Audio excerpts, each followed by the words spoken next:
देखिए, अभी तो सबसे जो भारी है वो नीतीश कुमार की छवि है। आज बेंगलोर से कार्यक्रम स्थल तक 2 पोस्टर लगा हुआ है। एक पोस्टर में है कि इस देश के सबसे अनस्टेबल पीएम कैंडिडेट होंगे। ये नीतीश कुमार जी ही समझते होंगे कि वो किस तरह की राजनीति करते हैं कि शाम के टेबल पे डिनर किसी और के साथ करते हैं सत्ता में रहते हुए, और सुबह ब्रेकफास्ट किसी और के साथ करते हैं। नमस्कार, हमारा नाम है समरीन और आपने देखना शुरू कर दिया है लाइव सिटीज। देखिए, आज 18 जुलाई है और आज देश की राजनीति के लिए एक बड़ा दिन है। आपको मालूम है कि जहां एक तरफ आज बेंगलुरु में विपक्ष की दूसरी बड़ी बैठक हो रही है, तो वहीं आज दिल्ली में भी एनडीए की महा बैठक हो रही है। और आपको मालूम है कि अब धीरे धीरे नेताओं का जुटान होना भी दिल्ली में शुरू हो गया है। आपको बता दें कि उपेंद्र कुशवाहा भी दिल्ली के लिए रवाना हो चुके हैं। तो आगे क्या कुछ होने वाला है, उपेंद्र कुशवाहा आगे क्या करेंगे, ये तमाम मौजुओं पर आज हम चर्चा करेंगे। और हमसे बातचीत करने के लिए यहाँ पर मौजूद हैं आरएलजेडी के प्रवक्ता राहुल कुमार जी। सबसे पहले बहुत शुक्रिया राहुल जी। नमस्ते। नमस्ते जी, नमस्ते। तो जैसा कि हमने देखा कि कुशवाहा जी तो रवाना भी हो गए हैं एनडीए की बैठक के लिए, तो सबसे पहले तो ये बताइए कि आप बधाई कबूल कीजिएगा ना, आप तो एनडीए में शामिल हो गए हैं आप लोग। हाँ, निश्चित तौर पर हम लोग औपचारिक तौर पर आज कहिए शाम में 5 बजे बैठक है, लेकिन हम लोगों ने एक तरह से कहिए कि औपचारिक तौर पर शामिल होने का फैसला कर लिया है। मतलब बधाई दे दें हम लोग। हाँ, बिल्कुल, वो बधाई स्वीकार भी है। और हम समझते हैं कि बिहार जिस दौर में था, हम उस दौर से बाहर निकालने में एक बड़े कदम की तरफ बढ़े हैं, और उस दिशा में आपके किसी भी बधाई को हम स्वीकार करेंगे। चलिए, अच्छा ये बताइए कि चलिए ठीक है, एनडीए में शामिल भी हो गए और बधाई भी कबूल कर लिए बिल्कुल मुस्कुराते हुए। तो राहुल जी ये बताइए, शर्त क्या है, डील क्या हुई है, थोड़ी अंदर की बात, अंदर की जानकारी हमें भी बताइए, क्योंकि जाहिर सी बात है कि जब बैठक में शामिल हो रहे हैं, कितनी सीटों पर बात बनी है, क्या कुछ होने वाला है, इसकी भी जानकारी दीजिए। देखिए, हमारी पार्टी आरएलजेडी और हमारे नेता माननीय उपेंद्र कुशवाहा जी बिना किसी शर्त के, या कहिए बिना शर्त के, हम लोग एनडीए के साथ हैं। बिना शर्त के? जी, शर्त एक ही है। अच्छा।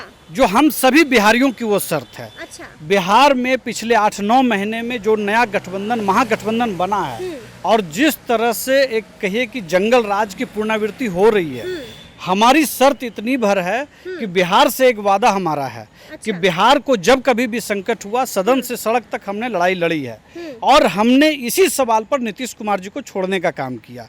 हमारी शर्त सिर्फ ये है कि बिहार को दोबारा जंगल राज में नहीं जाने देंगे, परिवारवाद की राजनीति में नहीं जाने देंगे। हमारी शर्त सिर्फ यही है, और इसी शर्त के साथ एनडीए के साथ हम जा रहे हैं। सीट कितनी सीटें मिलने वाली हैं?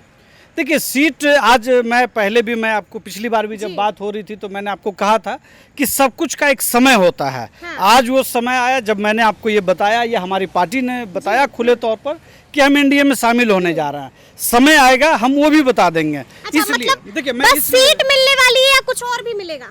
नहीं, देखिए, सीट या कुछ और की कोई बात नहीं। मैंने अभी कहा कि बिना शर्त हम एनडीए के साथ हैं। शर्त जो है वो मैंने आपको बता दिया, जनता से भी मैंने अपनी बात कही है। बात देखिए, जो सीट की होती है, जब अभी चुनाव में 9-10 महीने बाकी है, अभी सीट टू सीट, जब आज पहली बार अशोका होटल में जब बैठेंगे सभी पार्टियों के नेता, तो कल आपको याद होगा जेपी नड्डा जी ने एक बात और भी कही थी कि हम प्रयास करेंगे कि कल के बाद भी कुछ नए साथी और जुड़ें। तो अभी हमारी पहली कोशिश होगी कि हमारा जो ये एनडीए है, ये एक व्यापक सरोकार के साथ हो, जिसमें दलित, आदिवासी, अति पिछड़ा क्षेत्र में भी कि नॉर्थ ईस्ट, साउथ और सब जगह के लोग आए। अच्छा, ये बताइए, सभी वर्ग के लोग आए। ठीक है राहुल जी, जब ये चीजें होंगी तब फिर सीट की बात होगी, और तब आप हमें बताइएगा निश्चित तौर पर। अच्छा ठीक है राहुल जी, ये तो बता दीजिए कि देखिए, आपको मालूम है कि बेंगलुरु में भी विपक्ष की बैठक चल रही है, दूसरी बैठक है, और इधर दिल्ली में भी अब एनडीए की बैठक, महाबैठक हो रही है। क्या लगता है कौन किस पर भारी पड़ेगा? देखिए, अभी तो सबसे जो भारी है वो नीतीश कुमार की छवि है। अच्छा। छवि क्या है जी? आज बेंगलोर से कार्यक्रम स्थल तक 2 पोस्टर लगा हुआ है। एक पोस्टर में है कि इस देश के सबसे अनस्टेबल पीएम कैंडिडेट होंगे। आपने पिछले 3 साल या 5 साल का जो दौर देखा है नीतीश कुमार जी का, ये नीतीश कुमार जी ही समझते होंगे कि वो किस तरह की राजनीति करते हैं कि शाम के टेबल पे डिनर किसी और के साथ करते हैं सत्ता में रहते हुए, कुर्सी पर रहते हुए, और सुबह ब्रेकफास्ट किसी और के साथ करते हैं। तो ये भी नहीं पता है महागठबंधन जो लोग बना रहे हैं कि नीतीश कुमार जी आज जब वहाँ बैठे होंगे तो कल फिर वो कहाँ होंगे। दूसरी बात जो उस पोस्टर में था कि सुल्तानगंज में जो पुल गिरा, 2 बार पुल गिरा, हम बिहार का एक मॉडल लेकर के गए हैं कि बिहार में 2-2 बार इतना बड़ा पुल गिर जाता है और हम कोई कार्रवाई नहीं करने वाले सुशासन कुमार हैं।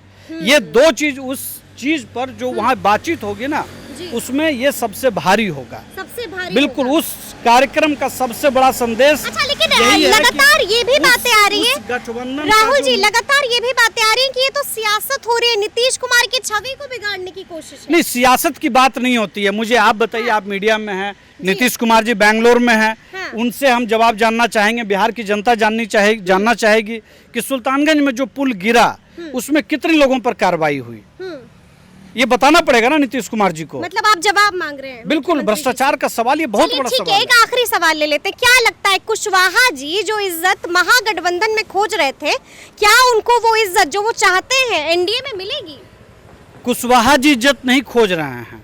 अच्छा। कुशवाहा जी बिहार की जनता जो 2005 से 2000 बिहार के लोगों के हर चेहरे पर वो खुशी दोबारा चाहते हैं। कुशवाहा जी खुद की खुशी की बात नहीं है, बिहार की खुशी की बात है। बिहार की खुशी की बात है। तो सुना आपने क्या कुछ कह रहे थे आरएलजेडी के प्रवक्ता।